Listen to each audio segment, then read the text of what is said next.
Hi, everybody, and welcome back to Airdrie Inside. I am your host, Chris Glass, and for the third straight week, we are at Balzac Brewery here.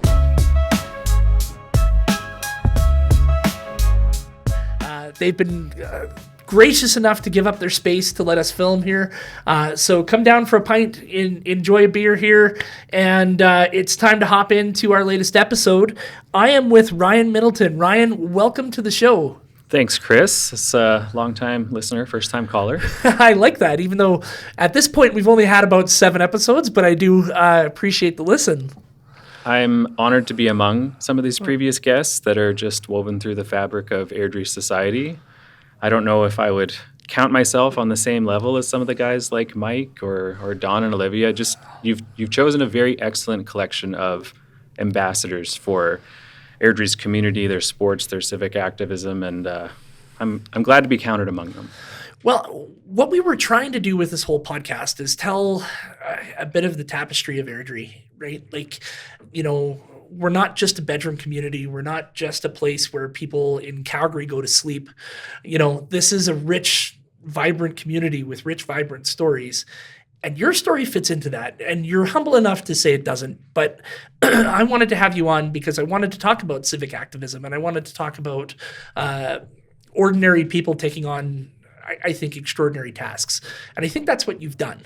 So why don't we start with your story and what brought you to Airdrie and what your career is? And for those of you who don't know, I know a lot of people do, but for those who don't know. Well, I think I'll have to disappoint you early on. Like many of your previous guests, I'm a former Burt Church Charger. Oh, come on. I can't have one Mustang on the show. But I do play hockey with a number of former Mustangs. Okay, good. And I have to say that if you're willing to look past that, they're okay enough, I guess. I do have a lot of love for the Chargers, just not during Airdrie Bowl. Yeah. But yeah, my origins and Airdrie's intersect somewhere probably around 2001. My family moved here when I was still in middle school, I think. And I guess that's 25 years now that I've been in and out of the spotlight here, but mostly exclusively in those last few years for the controversy surrounding my extracurricular activities and how they may oppose the goals or the aims of my employer or even just their public image. But it was never about that to me. So I've been a paramedic for 15 years. 14 of them with Alberta Health Services, and just for the last 5 or so working exclusively in the city of Airdrie. Although anyone that has a neighbor or a relative that's a paramedic, they'll know that just because you start and stop your ambulance for those 12 hours in one city doesn't mean that your work doesn't take you to all sorts of exotic locales during that same 12 hours. I can imagine. So 15 years in EMS, talk about the job, talk about the challenges and what the demands are on you. Well, those 15 years have only aged me about 30 years. Right. 20 of those in the last couple of years, as the crow's feet and the laugh lines. But it's a peculiar job, and some people seek it out. They've got a passion that won't let them do anything else. Others, like me, probably land in it just through the path of least resistance, where maybe in high school you enjoyed a sports med class. Maybe first aid seemed like a natural thing that everyone should have. And from there, it turned into a 2-week state course for emergency medical responder. And then that turned into a year or 2 for the primary care paramedic. And then you just find yourself working on an ambulance and get a career. Getting told frequently during appearances like this that, oh, I couldn't do your job. I couldn't. But I think the same thing when I go have to teach to a school group for a few hours. I tell the teacher at the end of that day, like, I couldn't do this. It's exhausting. My face hurts from smiling and the questions and the stories. I don't know how you do it, but I think everyone just sort of finds their niche in society at one point or another. It just takes a little longer for some of us to get there. Some days I go home and I browse jobs on the internet because it was a very difficult week, a difficult day. Other days I think, yeah, I could probably do this until my back or my knees or my hips give out on me. Right. You must have such a nice sight line to the work you put into how it helps people, right? Like that must be quite evident in your role. There's some instant gratification to it. Once in a while, maybe less than 5% of the time, you race your way to somebody's house, their home, and you're able to intervene and dramatically change the trajectory of that day, that life, that healthcare continuum for them. Other days, it seems like all you're doing is picking up the slack where a primary care network has failed people, where they've run out of a prescription or a chronic condition has caught up with them or something worsening over time wasn't caught by all the systems that are supposed to be in place for it. Right. So you get the two ends of the spectrum, the superhero and then that kind of in between. Yeah, you're doing 95% of your training for the 5% of your work, but the rest of it is still meaningful because no matter what you do, I'd be remiss if my mom didn't sit here and tell me, remember that whatever your job is, you can still find room for kindness while you're doing it. Right. And often we are that first introduction to the healthcare system for somebody, where they may meet a number of nurses, doctors, specialists, long-term care people over the next weeks or months after we see them, but we are their introduction to, this is Alberta Health Services, this is healthcare. I'm going to do my best to help you today. Right. Now, you are what I'd call a reluctant celebrity because in circles that I go around, you're well known, but it didn't seem like this was anything you were angling for or kind of aspiring to. So let's talk about how you became somewhat of a reluctant celebrity. I don't know if it's a bit of the fish getting bigger every time the story is told. I'm not sure if the notoriety really, if the mantle fits the size of any contribution I've made. It did just seem for a peculiar couple years there that doing what I thought was the bare minimum of civic participation and being an advocate for your community, just taking more than the average interest in something that you've obviously been doing for a decade and a half and then sharing that knowledge.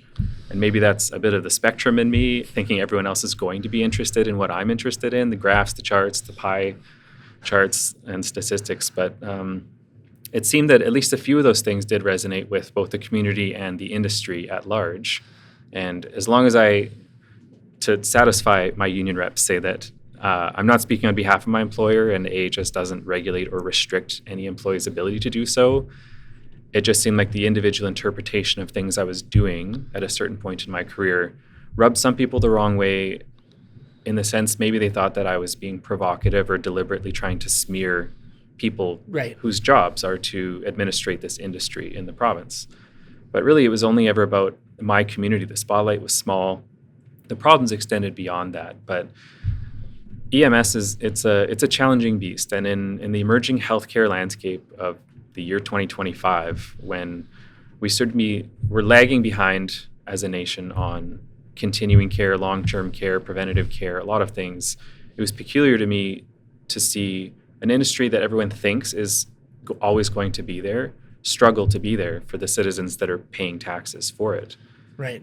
And then as I dove deeper, I don't know, my jaw got lower, my eyebrows got higher, where each individual Freedom of Information request just unearthed something that seemed like we were not just trending in a poor direction as far as things like red alerts and hallway waits and response times. We were plummeting. We were racing to the bottom.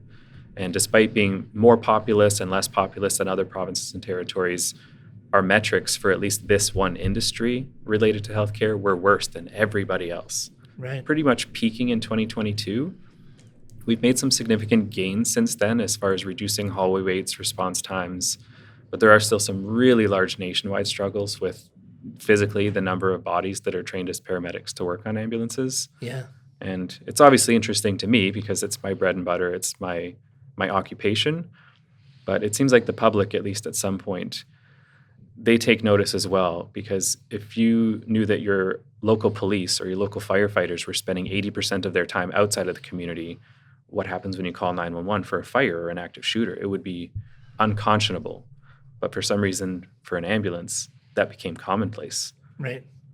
Where as little as 4 years ago, Airdrie's ambulances were handling 6,000 calls a year in Calgary and 3,000 calls locally. And through the work of a lot of people all over the province, listening to these stories from the paramedics they know and escalating them through the provincial government and to their healthcare representatives, we have made up a lot of ground. And now I'm proud to say that not through just my advocacy, but through everyone's participation and everyone pulling in the same direction, I'm now doing about 80% of my work in the city that I start and stop my ambulance. That is a great outcome to this story, to hear that number is so high. In my early years with WestJet, I was a data analyst for a long time, and a lot of times you'd prepare a spreadsheet or you prepare a dashboard, and people wouldn't like what the dashboard had to say, and they attached emotion to it. They attached motive to it even. And it never was about motive. It was just about the information. So what was the information saying in 2022? Well, it said that we were likely neglecting to cover a lot of suburban rural areas in favor of drawing those resources into the highest concentrated populations in Edmonton and Calgary. Right. But that came with the immediate knock-on effect that when Airdrie, which was having its own 15 emergencies every 24 hours, what happens when those ambulances have already been outside of the ecosystem? They're sitting in a hallway in Calgary or responding to a Strathmore emergency because Strathmore's ambulance is in the hallway. We're doing better. We're still looking with a lot of distance to go before I could really say that we've been a world leader in revolutionizing or improving this industry. Right. And the problem can't be reduced just to a 5-minute, it's the hospital's fault or it's the public's fault for calling for things they don't need to. It's the hospital holding us hostage in the hallway. That's too reductive. There are many, many moving parts. And anyone that simplifies it to anything that can be fixed within 6 months, it didn't take 6 months to get us here. Yeah. It's going to take more than 6 to get us out. And we do have leadership today, unlike in 2022, that are acknowledging at least that it's against human nature. It's difficult for us to admit the things we're doing poorly. And for an organization of 120,000 people, 120,000 times more so. Yeah. So we're acknowledging as a culture that it is going to take a lot of work and unfortunately a lot of dollars, which is peculiar to me to see that just in the 2025 budget for Alberta Health Services just released this month, the only two departments that are facing budget cuts are public health and emergency medical services. And in my opinion, those are the only two that are really still underperforming a lot of their national peers. Right. So we're losing about $6 million in my industry, which is 1% of our annual budget. And I don't have a real good answer for where we're finding those cuts right now. Yeah. Since staffing is a struggle, overtime has still been a crutch just to get people in ambulances. And just in the city of Airdrie, over the past calendar year, we've shut down ambulance because there weren't any staff 210 times. So almost once every 2 days. Wow. I had a bit of a personal experience with this because I had the fortunate or unfortunate experience of getting hit by a car while riding my bicycle. And the first person who got to me by far was the fire department. And then 20 minutes later, I had an ambulance come. Is that still commonplace that the fire department is kind of usurping that first responder or is that coming back to normal? I think that in Airdrie particularly, we are blessed with a fire department that is actively engaged in looking at the data, responding to changes in call volume and workload. And the chief here particularly does value transparency. So regularly he's updating our city council and the city at large on their response times, how often they get there before EMS, how long they wait on average. And I think we've closed the gap from it becoming the norm that on medical calls, a fire department is there. But we're also very lucky that Airdrie is quite unique and only shares this quality with a few other places in Alberta, but every firefighter in the city is trained to a minimum primary care paramedic level. Right. So by the time I've arrived with my advanced life support ambulance, they may already have started an IV on somebody, put on the quick combo pads for an AED if someone is in a rhythm that's shockable, or they may have started treatment with things like inhalers. Yeah. And that's pretty rare across the province and across Canada. So I like working with them. They've been fantastic partners as far as public safety and healthcare, and I hope we don't ever lose that. Yeah. But you drive just as little as 10 or 15 minutes outside to Irricana, Bicycle, or even the city of Calgary, and you may have a fire truck full of first aiders or people that are in their first week as a volunteer firefighter and have never seen a person having a heart attack before. Wow. So it varies everywhere you go. Wildly. So let's talk about the freedom of information requests and how this started. So how did you start digging into the numbers to bring some of these issues to surface? People complain. Yeah. Every industry, every workplace, whether it's food services, healthcare, airlines, nobody's job is perfect. And during those minutes in between high demand, people complain. Right. And typically that would happen for us as paramedics in the hallway while waiting with patients to hand over to the department. And I was a little bit more curious than the average cat, I guess. And when people talked about how things were much worse than when they started in the career or waiting longer, I always wondered in the back of my head, is that accurate, or is it just quantifiable? Is that just a small sample size, and is it empirical evidence supported? And so I tried to dive into just asking a few supervisors, managers, hey, how many red alerts do we actually have in a year? And there's a lot of, I don't know, I'm sure someone tracks that. Sorry, before you go any further, what is a red alert? Just in case there's somebody listening who doesn't. I have skipped through a few details. That's okay. Some of these things are part of the vernacular of anyone that follows the news these days, but as recently as a decade ago, a red alert would be when there were no ambulances available in a geographical area, despite calls pending. Okay. So you've run out of ambulances and paramedics completely, but people are still calling 911. Sometimes these instances would last for seconds back in 2015. Sometimes they would last for 15 or 20 minutes at a time in 2022. But ultimately, it's sort of you've run your resources down to nothing. Yeah. But the system's demand is inelastic. It keeps coming. People keep calling 911, sometimes for very serious emergencies, sometimes for less serious, but most of them do need an ambulance, whether to rule out whether someone needs to go to a hospital or to get them to that hospital as soon as humanly possible. Right. So red alert is when we've basically hit the bottom of the barrel. There is nothing left, and people are waiting on the 911 call until a dispatcher can comfortably say, yeah, I do have an ambulance coming. Right. We have varying degrees of how close we get to that as well. Orange alerts when there are fewer than 3 or 4, yellow alerts when there's fewer than 10. But in general, when I speak about it, I try and keep the spotlight on the Calgary zone. And I think at our worst, we had something like 3,324 red alerts in a calendar year. Wow. So 10 times a day, we had no ambulances available for 1.7 million people that live everywhere from Didsbury to Okotoks, Strathmore to Kananaskis. Wow. When that ecosystem should, at any given time, have 70, 80 ambulances in it, we were routinely running out. And again, 10 years ago, no one had ever heard of a red alert. It was front page news when it happened. And one of our former provincial directors' first interviews on the subject when he was hired into the role was to reduce or eliminate red alerts. But then every year, by orders of magnitude, we went from 10 a year, 15 a year, 200 a year to 3,324. And that means that by the time we've hit zero, Airdrie's ambulances are gone, Cochrane's are gone. Everyone's in a hospital, on the way to an emergency, or at one. Right. And in order to stay out of red alert, that vacuum would pull in Didsbury to Carstairs, Carstairs to Airdrie, Airdrie to Calgary, and then keep doing so until nobody had any left, but the calls still kept coming in.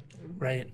So we're doing better at those now. I think we're in the low 3 digits annually for the 2024 year.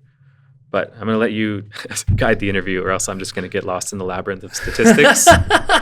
No, I as a numbers nerd myself, I think that's incredibly interesting. But to go from something that would make headline news to 3,000 in a year without the public knowing about it, until you don't think of 911 until you dial 911. You don't think of ambulance response times in most cases until you need one. An invisible industry. Yeah. Right. Until you need it, you just expect it's going to be there. I've spoken to Airdrie residents about this while I was in the middle of the troubles. And one lady, I think her name is Elena. Nod to the Irish Times. I like it. Elena came from USSR Yugoslavia. And she said, I cannot believe that the average response times for an ambulance in Airdrie are longer than they were in Soviet USSR. Yeah. That's wild. And she ran into me in the wild once at the La Table Bakery, local staple, and she insisted on buying me a piece of cake. And I'm going to carry that memory with me forever, both that she came from a place that is not known for its public infrastructure and services during an era that had a lot of struggles. Right. But also just taking time out of her day to thank me for, I don't know, using my voice to elevate an issue that she was clearly worried about. Now, we first interacted when I ran for council back in 2020, or I think it was 2021. You had reached out to me to talk about this issue and be an advocate for what you were trying to bring to the forefront. And at that time, you had started a Facebook group. So talk to me about that process. And Yeah, I spammed every single council and mayoral candidate. Absolutely. Started a lot of great conversations, and as well as a few relationships that are still going to this day. As I'm not going to say I have the ear of the council, but most of them are quite responsive. And now that this issue has been on their radar for a number of years, they're far more familiar with it. And it's changed my opinion for the better of a number of councillors who their work may not be visible, just like a lot of my work is not visible. Social media just seemed like a natural progression of both my generation and reaching a wider audience, because renting out a Legion Hall or a room at Genesis Place, that's cost prohibitive, and it's a lot easier for people to see things when they're scrolling. Right. So I think we did get some pretty good viewership. It started a lot of good conversations, and at some point, maybe 3,000 people were in that group. And in a city of 80 or 90,000, that's probably the best I could hope for, So everyone had a neighbor or a friend or a family member who had heard about EMS-related issues, and that made it a household talked about problem, which started conversations. It increased pressure, and if we know anything about organizations as large as AHS, public pressure is one of the only things they traditionally cave to, and a groundswell of that interest and just lay people being able to talk freely about red alerts, about EMS offload delays. It put a lot of pressure on the right people at the right time for influxes of new money in the budget, maybe some fresh takes on things other places are doing to combat the same issues they were having. Right. So that we were no longer in the major leagues of red alerts and offload delays, but back down into the minors with everybody else. So what would be, and again, I know you're not speaking for an employer, you're just speaking from your experience, but other than funding, because everything needs more money these days, there's not a government industry, not a government department that is funded too much, right? Other than money, what can we do to combat red alerts and the offload delays? Like, is there easy organizational wins that you've seen implemented in the past 2 years that's helped reduce the numbers? Anything I say in the next 30 seconds, I don't want to sound overly reductive of the problem. We're on one axis lacking long-term care beds, so those that have entered a hospital, been diagnosed and treated, and need somewhere to go for better convalescent care than going right back home. Right. They lack somewhere to go. So without them being able to be discharged from a hospital for fear of making their problem worse, the emergency department can't admit people up into the other floors. That bottleneck backs its way out into the community where now ambulances can't get into the emergency department. Yeah. And so the interim is that we do this holdover pattern of holding up bricks in the hallway where the person needs observation enough that we can't just leave them unsupervised in a waiting room a lot of the time. Right.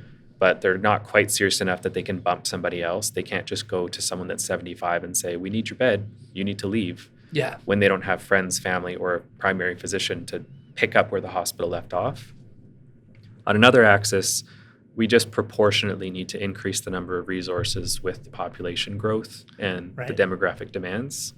More people in Canada over 65 than we've ever had before, which we could have predictably plotted on a chart in the 1980s. Yeah. When you and I were just little or a glimmer in our parents' eyes. And historically, when municipalities were responsible for this, they looked at that demographic data, how much geography and how much population were growing by each year. And they would add, for example, in the city of Calgary, maybe 1 to 2 resources each year. A new ambulance would be purchased, commissioned, and people would be hired to work on it. Yeah. But still, I'm giving you things that have dollar signs attached to them on the back end. There isn't going to be a magic wand fix. It's going to be a combination of better education of the public about what to use ambulances for, better continuing care in the community, post-hospital, and really finding people that have a desire to work in this industry, because right now the number of people that we're losing to attrition, to other provinces, to retirement, to dropping to casual, to make the schedule work for them, is greater than the number that we're putting into the ecosystem, even with all of the post-secondaries that offer this kind of schooling. Yeah. What would you say to somebody who wants to get involved in this industry? Like, to look at the fire department instead. that's an interesting take. But jokes aside, it is going to be a necessary job for a very long time. Right. I remember reading, probably in Popular Science or Popular Mechanics, that MIT had tried to simulate a first responder's job by having the students construct a robot that could perform a number of different tasks that included driving something as simple as a golf cart, getting over or under a 3-foot barrier, carrying a human being, opening a doorknob. Right. And these brilliant students were able to get robots that could do 2 or 3 of these jobs, but the limitations of the ergonomics or the weight or just the sheer complexity of a job would mean they couldn't do the others. So when people fear for their jobs regarding automation, I think I'm safe for another few decades yet, because a robot that can simultaneously start an IV, open a doorknob, drive a vehicle, and also make judgment calls on a per second basis. Right. I'm pretty secure in my career. So if that's what someone's looking for, is not to be replaced by a robot, it's a fantastic profession. Great. So, and what happened to those robots? That's what I'm concerned about. That they I don't know. I'm interested. The one that can drive a golf cart interests me on a personal level. Take one more job off my plate. But there are quotes about AI. The purpose should be that the AI can learn how to do our dishes and laundry so that we have time for art and science, rather than AI handling art and science, making us do our own laundry and dishes. Right. Now, this advocacy has come at a cost, and I asked if we could talk about this. So I wanted to mention some of the personal costs that speaking up has cost you. So can we talk about that? Certainly. The tip of the iceberg is the statement that the matters are resolved and there's no discipline on my employee record.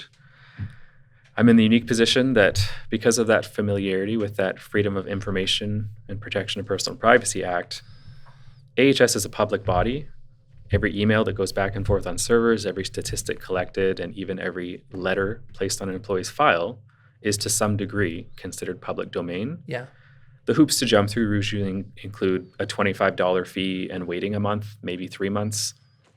But you can get just about anything related to your own employee record back.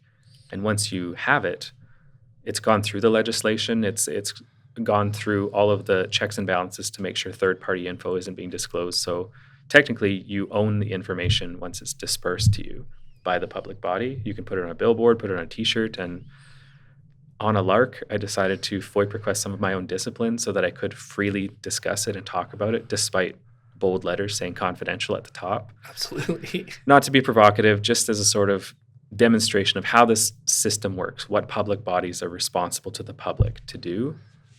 So I think despite those matters all being resolved and none of it being on my employee record, at one time I was concurrently dealing with 4 or 5 different separate disciplinary concerns. And credit goes to my union. I think the amount of man hours and effort they put into helping me navigate getting these things overturned or resolved probably outweighs any of the union dues I've paid in 14 years. Right. But I have made some really important connections with those labor relations officers and the executive parts of my union. And I would encourage anyone experiencing similar things where your goal is transparently to improve public safety, even though that aligns with the on-paper goals of your employer. Yeah, enlist your community, ask people their advice, go to the people that you respect and trust and say, how do you think I should handle this? Because for me, I think that is what might have turned the tide, is seeing that I was simultaneously being nominated for awards in my community for the same advocacy that was putting me on unpaid suspensions from work. Right. And it was a challenge. There are many times that I sat with my head in my hands thinking, should I just stop all of this? Yeah. Am I going to lose my job? Is this going to affect my family? Should I just rank and file, return to work, stop worrying about systems level thinking, and go back to one call at a time? But I thought, if everyone in an ecosystem does that, improvement doesn't happen, progress doesn't happen. That inquisitive nature, it caused some hard conversations to be had by a lot of people all over the province, and they started their own hard conversations, and they dove into the data. And every time you looked at a chart that had higher red alerts than the year before, it prompted people to, take an introspective look at whether they were managing the service the way they should, whether we needed to appeal to the public or to the government, just to the taxpayer, about filling the voids that were rapidly expanding in this industry. So it was a peculiar time where it felt like I was giving extra credit homework and then being given detention for it, but then also being patted on the back by friends, family, peers, and the public. So yeah, among the text messages I have with you around that time, I have many, many dozens of others, and I've kept all the names in a secret little journal so that I can thank these people when I see them in person. People that just reached out saying, like, I can't believe this is going on, or I just read an article about you. Is that true? Or what can I do to help? And that's an awkward thing, accepting help as adult men. Right. I can say I love you. I can say I'm sorry. I can say I messed up, but asking for help, it's a struggle for men in general. And I told most of these people that I was fine. I was going to plow forward, let the union do their job. But I'd be lying if I didn't say we had conversations late at night, my wife and I, saying, is it time to shut down the Facebook group? Is it time to stop picking up the phone and doing interviews? Should I just return to work and let the system take care of the system? I'm kind of glad that I hedged my bets and kept a couple pokers in the fire and kept asking questions in the appropriate forums and directly engaging my leadership, because we do have, I think, an improved culture just from a few years ago where we are admitting some of the graphs aren't promising or forgiving, and some of them do need a lot more attention. But the people-first strategy that AHS is moving toward, at least in my department, it's showing some promise. The first step of dealing with a problem is admitting you have one. Yeah, and that leads me to maybe turn the tables here, if you'll indulge me, so that maybe we can learn a little bit more about the man behind the curtain, Christopher All right, Glass well, here. we're going to switch it up. I like this. So your name, obviously in connection with the turf project in Airdrie, that started as an idea you had while your head was on your pillow. And there are many, many steps, many people, many handshakes and smiles and interviews between that and this facility existing in the real world and being used probably right this minute. What would you say were the most helpful parts of your journey, whether it was people, processes, grants? How did it go from inception to execution? For me, with the Field Turf Project, the very first start of that was a meeting with Candace Colson. Candace's son, she's a counselor here in Airdrie, for those people who aren't from Airdrie who might hear this. Her son was on a football team I coached, and I went to her for advice because I didn't know anything about how to get infrastructure built or how to get the city to even listen to you. So she gave me some really sage advice, and it was just meeting with the right people that were recommended to us, being positive. You know, the pandemic was a crushing blow because we were making such good progress, and that was all taken away from us. And then we picked right up right afterwards. So it was more of just kind of always moving forward with it, and not, you know, I wanted the project. It was funny. I was re-looking at it, and we wanted it done in 2021, and we got it in 2024. And, you know, that's 3 years later than I wanted it, and I just didn't know what I didn't know.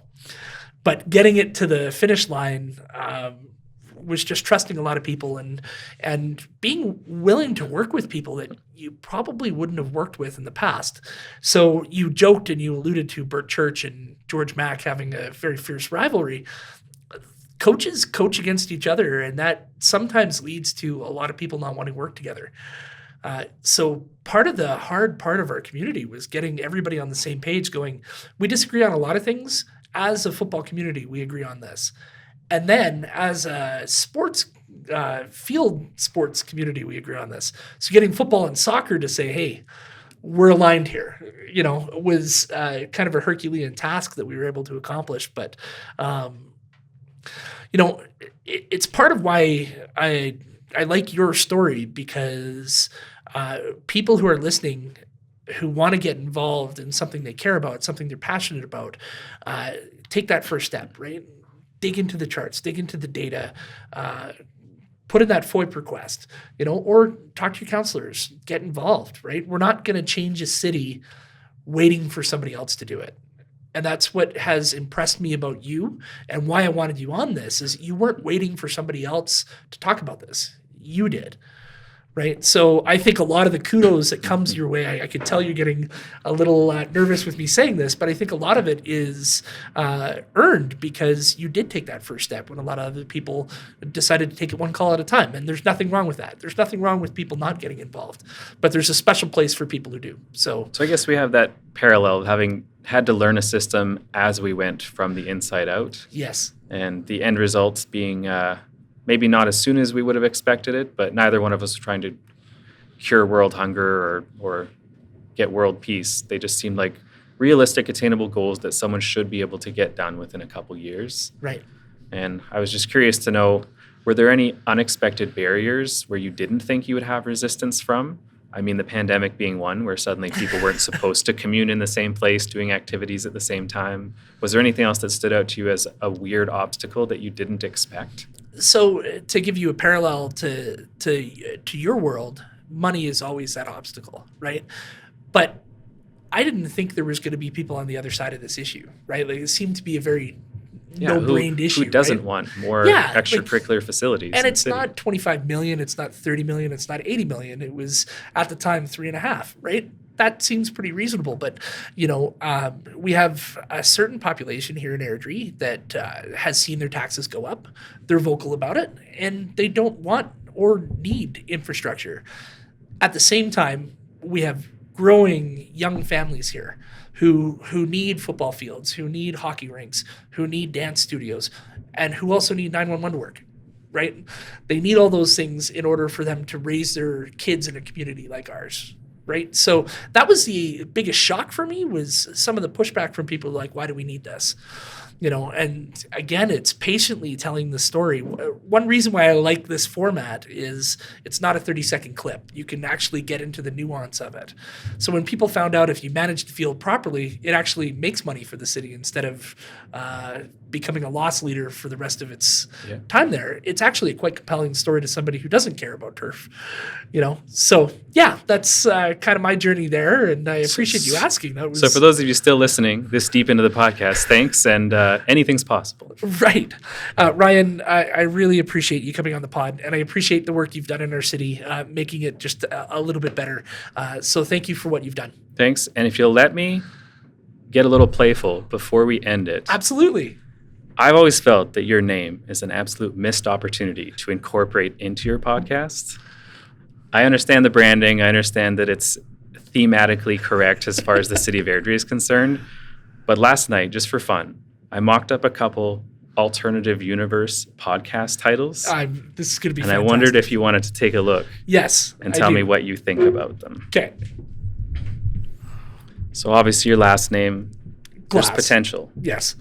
My email is chrisglasshalffull@whatever.com. So once technology catches up with us here, maybe I'll just let you take a look at one of these podcast images and the tagline. You read one, and then I'll read one. All right, let's play.